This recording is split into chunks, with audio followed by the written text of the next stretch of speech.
आज तक की सबसे मोस्ट इम्पॉर्टेंट स्टूडेंट, देखिए सभी स्टूडेंट 400 प्लस नंबर लाना चाहते हैं, लेकिन इनमें से बहुत से स्टूडेंट ऐसे होते हैं जो कि पढ़ाई करने में कमज़ोर होते हैं। तो हम ऐसा यहाँ पे ट्रिक बताएंगे, ऐसा ट्रिक बताएंगे भाई जो कि एग्ज़ाम में काम आएंगे। सीख लीजिए, सीखे रहेंगे तो एग्ज़ाम में काम आएंगे आपके। ठीक है, देखिए ट्रिक क्या है, ट्रिक ये टॉपिक है कि बिना पढ़े बिना कुछ याद किए, यही हमारा ट्रिक है। ठीक है, क्या ऐसे पॉसिबल है क्या? जी हाँ, ऐसा पॉसिबल है। मेरे पास सब चीज़ का ट्रिक है भाई। ऑब्जेक्टिव में कुछ ना आए तो क्या करें, subjective I mean long question में कुछ ना आए तो क्या करें, एग्जाम में सब कुछ है मेरे पास। आप बने रहे वीडियो पे एंड तक, आपको हम बताएंगे आज की इस वीडियो में कि 400 प्लस नंबर कैसे लाएं या फिर 400 नंबर कैसे लाएं। 400 नंबर ही आ जाए कमज़ोर विद्यार्थी के लिए तो काफ़ी है। ठीक है, इनफ है। तो 400 नंबर कैसे लाएं? अगर आपको कुछ नहीं आता तो इस सिचुएशन में क्या करें एग्जाम में, अभी से आप सीख लीजिए, आपको काम आएंगे एग्जाम में। एग्जाम के बाद सभी स्टूडेंट मुझे ही याद करेंगे। ठीक है, आप कॉपी में क्या लिखेंगे, क्योंकि कॉपी लिखने का भी सही तरीके होते हैं। आप कॉपी कैसे लिखेंगे, कैसे लिखना चाहिए कॉपी, है ना?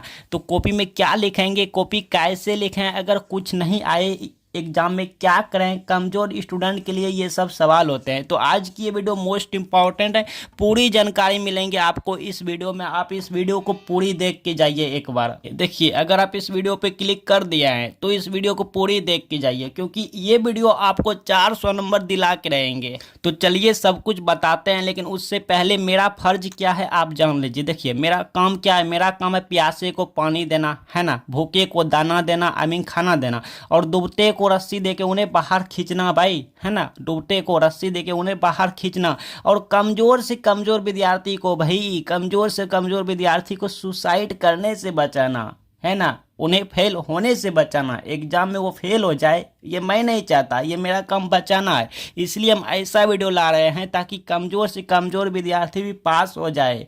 तो चलिए ज़्यादा बातें नहीं करते हैं। देखिए एग्जाम में आपको क्या क्या देंगे और कैसे 400 प्लस नंबर आएंगे अगर आप कमज़ोर विद्यार्थी हैं या कुछ नहीं आपको एग्जाम में आएंगे या फिर नहीं आते हैं, और कैसे कॉपी लिखना है, कैसे क्या करना है। देखिए सबसे पहले तो आपको एग्जाम में, परीक्षा में जो है ना, कॉपी देंगे, ये कॉपी देंगे। ठीक है, इसको आपको इस तरह से कॉपी रहते हैं, इसी तरह से कॉपी रहते हैं, कॉपी रहेंगे और क्वेश्चन रहेंगे। क्वेश्चन रहेंगे सबसे पहले। देखिए आप ध्यान से समझने की कोशिश कीजिए, हम यहाँ पे मुख्य बातें, इंपॉर्टेंट बातें बताने जा रहे हैं, है ना।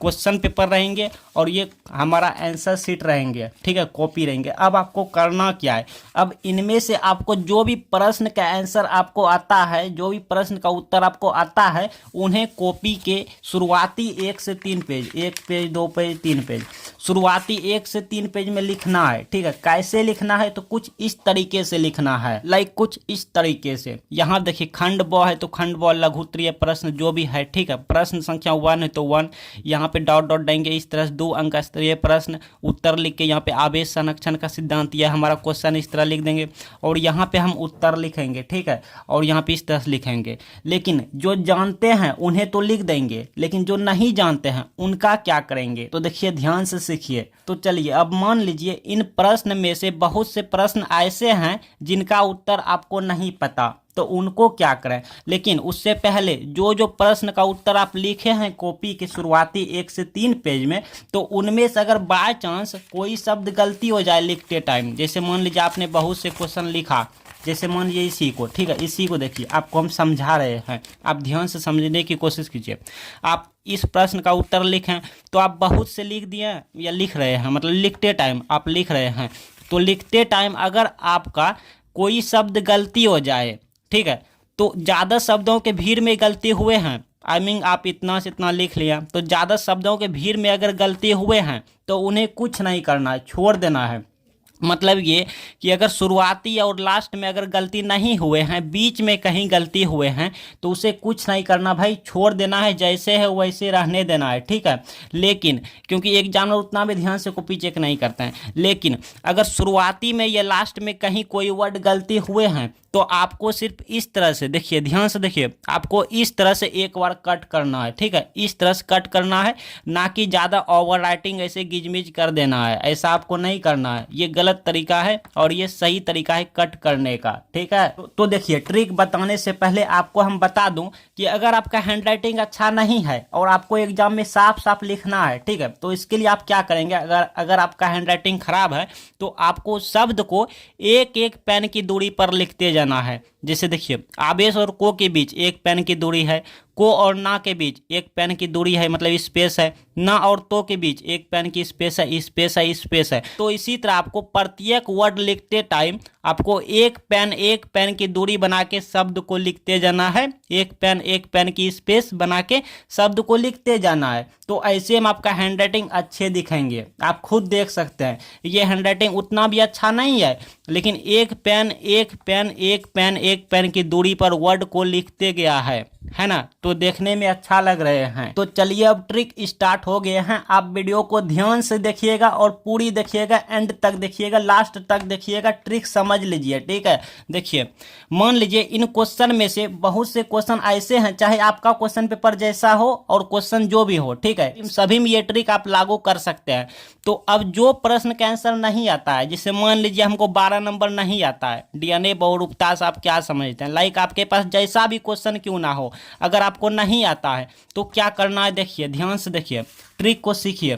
तो लिख देंगे प्रश्न 12 डॉट डॉट डॉट, वो आपका लिखने का तरीका जो भी है, ठीक है, इस तरह से हम लिखते हैं उत्तर डीएनए बहुरूपता। अब मान लो इसका आंसर नहीं आता तो हम सबसे पहले अपने मन से लिखेंगे डीएनए बहुरूपता से हम यह समझते हैं कि क्वेश्चन जैसा है वैसे, क्वेश्चन में की पूछा है डीएनए बहुरूपता से आप क्या समझते हैं या किसे कहते हैं, तो डीएनए बहुरूपता उसे कहते हैं कि, या डीएनए बहुरूपता से हम यह समझते हैं कि की लिखने के बाद आपको कुछ नहीं करना है, छोड़ देना है। देखिए, की लिखने के बाद हम डॉट डॉट डॉट डॉट किए हैं, लेकिन आपको कुछ नहीं करना है, छोड़ देना है। अब आपको करना क्या है, देखिए ट्रिक समझिए। ट्रिक क्या है कि देखिए, यहाँ पे देखिए, सबसे पहले प्रश्न पेपर में जो जो जानते हैं उन्हें लिखेंगे। मान लीजिए प्रश्न पेपर में आप जो जो क्वेश्चन जानते हैं तो उन्हें तो पहले लिख लेंगे 1 से 3 पेज तक में, ठीक है। उसके बाद ट्रिक लगाएंगे कि जो प्रश्न का उत्तर नहीं जानते हैं उसी में ट्रिक लगाना है। जैसे मान लीजिए हम 12 नंबर नहीं जानते हैं तो इसमें हमको ट्रिक लगाना है, ठीक है। ट्रिक क्या है भाई, ट्रिक है कि सबसे पहले 3 ट्रिक है, तीनों आपको यूज करना है, अप्लाई करना है। ट्रिक है ऑब्जेक्टिव में खोजना है, सबसे पहले ऑब्जेक्टिव में खोजना है भाई। क्या खोजना है, तो इसी प्रश्न से रिलेटेड ये मेन कीवर्ड जो है, मेन टॉपिक कीवर्ड जो है, इसको खोजना है प्रश्न में। तो प्रश्न ये रहा हमारे पास, तो डीएनए बहुरूपता से रिलेटेड कुछ खोजना है या डीएनए बहुरूपता ही खोजना है, ऑब्जेक्टिव में खोजना है। ट्रिक क्या है, ट्रिक देखिए, ट्रिक है ऑब्जेक्टिव में खोजना है। तो चलिए ऑब्जेक्टिव में ढूंढिए, डीएनए से रिलेटेड कोई भी ऑब्जेक्टिव मिलना चाहिए। देखिए, आपको ध्यान से देखिए हम करने क्या जा रहे हैं, अभी आपको कुछ समझ नहीं आते होंगे। देखिए, एक यहाँ भी मिल गया, देखिए यहाँ भी मिल गया कि डीएनए में नाइट्रोजनी क्षार एक साथ किस बंधन से जुड़े होते हैं। तो आपको क्या करना है, यहाँ पे लिख देना है, ये रहा, ये हम क्वेश्चन पेपर है ना, सपोज दैट यहाँ पे लिख देना है, बीच में आपको लिखना है ये वाला कि डीएनए में नाइट्रोजनी और यहाँ पे क्षार एक साथ किस की जगह पे, ये 4 ऑप्शन में से किसी एक को दे देना है। अगर आपको याद है तो अच्छी बात है, नहीं याद है तो किसी को उठा के यहाँ पर रख देना है, बंधन से जुड़े होते हैं, यहाँ पे लिखना है। इतना से काम नहीं चलने वाला, अगर और मिल जाए तो अच्छी बात है। देखिए ध्यान से समझिएगा तभी आप समझ पाएंगे। ये ट्रिक इंपॉर्टेंट है, सभी बच्चे 400 प्लस लाते हैं इसको अप्लाई करके। उसके बाद देखिए इसको भी लिख देंगे क्योंकि ये भी डीएनए से मिल गया है। विशिष्ट स्थलों पर डीएनए को काटने वाले एंजाइम को क्या कहा जाता है, क्या की जगह पे इन 4 में से किसी एक को रख देंगे और सही उत्तर जानते हैं तो उसी को रख देंगे, अच्छी बात है। यहाँ पे उनको भी लिख देंगे और लास्ट में लिखेंगे तो इसे ही डीएनए बहुरूपता कहते हैं, क्योंकि ये प्रश्न 2 अंक का प्रश्न है ना। अच्छा, तो ये ट्रिक हो गया हमारा, नंबर 1 तो हो गया, नंबर 1 हो गया। ऑब्जेक्टिव भी खोजना है। अब कुछ बच्चे कहेंगे सर ऑब्जेक्टिव में अगर नहीं मिले तो हम क्या करेंगे, है ना। तो देखिए अगर ऑब्जेक्टिव में नहीं मिले, मतलब डीएनए बहुरूपता से रिलेटेड कोई ऑब्जेक्टिव पूछा ही नहीं हो, तब क्या करेंगे, तब ये 1 नंबर ट्रिक फेल कर जाएगा, है ना, ये नहीं लगेगा, तब इसको लगाएंगे। मिलता जुलता रिलेटेड लिखना है, उसी से मिलता जुलता क्या लिखना है। तो देखिए क्वेश्चन क्या है, लाइक क्वेश्चन है डीएनए बहुरूपता से हम क्या समझते हैं, तो इसी से मिलता जुलता क्या हो सकता है। देखिए ध्यान से समझने की कोशिश कीजिए, इसी से मिलता जुलता हो सकता है, डीएनए बहुरूपता से मिलता जुलता लिखना है। जैसे डीएनए क्या है, डीएनए का महत्वपूर्ण, डीएनए फिंगरप्रिंट, डीएनए फिंगरप्रिंट का उपयोग या डीएनए संरचना। लाइक इनमें से आपको जो भी याद है, जिस प्रश्न का याद है वो यहाँ पे लिख देना है। कहाँ पे?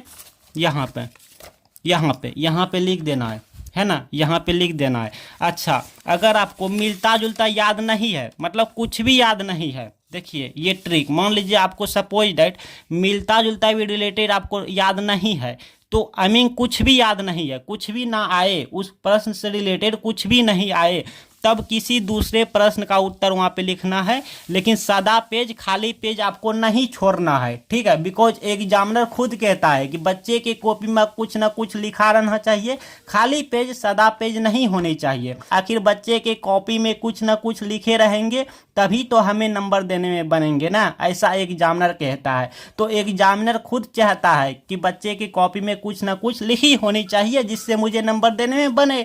तो आपको क्या करना, अगर कुछ नहीं आए, आई मीन मिलता जुलता भी नहीं आए, तब किसी दूसरे प्रश्न का आंसर वहाँ पे लिख देना है जो आप जानते हैं। कहाँ पे? यहाँ पे बीच में, ठीक है, लिख देना है। या तो ये प्रश्न जिस चैप्टर से पूछा गया है उस चैप्टर से आपको जो भी प्रश्न याद है उसे यहाँ पे लिख देना है, मतलब प्रश्न का उत्तर जो आपको याद है उसे लिख देना है और लास्ट में लिखना है। तो इसे ही डीएनए बहुरूपता कहते हैं। चलिए थोड़ा सा और जानिए आप। जैसे मान लीजिए इनमें से बहुत से ऐसे क्वेश्चन हैं जिनका आप आंसर नहीं जानते हैं। जैसे मान लीजिए असहयोग आंदोलन प्रथम जन आंदोलन था, टिप्पणी करें, ये क्वेश्चन आपको नहीं आता है, तो इस सिचुएशन में क्या करना है, असहयोग आंदोलन प्रथम जन आंदोलन था, इस क्वेश्चन से आपको रिलेटेड कुछ जो भी याद है वो लिख देना है। जैसे मान लीजिए असहयोग आंदोलन आपको याद नहीं है, सविनय अवज्ञा आंदोलन याद है, सविनय अवज्ञा आंदोलन याद है, चिपको आंदोलन याद है, या बिहार के किसान आंदोलन याद है।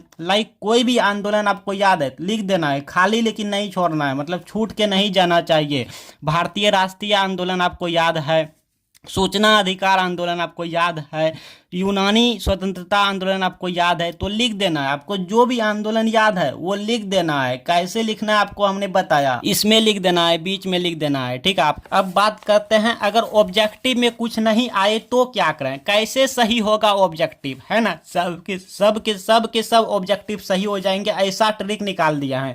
इसके लिए हम एक प्ले लिस्ट बना रखे हैं जिसका कि यहाँ पे लिंक कॉमेंट बॉक्स में और डिस्क्रिप्शन में मिल जाएंगे। उस प्ले लिस्ट में जाके आपको शुरुआती 1 से 2 वीडियो देख लेना है, उसमें आप ऑब्जेक्टिव के ट्रिक मिल जाएंगे। और भी बहुत से आप वीडियो देख लीजिएगा। जैसे आपको मैथ में कुछ नहीं आता तो क्या करें, साइंस में कुछ नहीं आता, इंग्लिश में कुछ नहीं आता, हिंदी में कुछ नहीं आता, लाइक बहुत से वहाँ पे वीडियो है। वीडियो का खजाना है भाई, ट्रिक का खजाना है। अगर वो आप वीडियो देख लेते हैं, 10-15 वीडियो देख लेते हैं, तो 400 प्लस नंबर आपका कोई रोक नहीं सकता आने से, आएंगे ही आएंगे। तो फटाफट जाओ भाई, कमेंट में हमने लिंक पिन करके रखा है।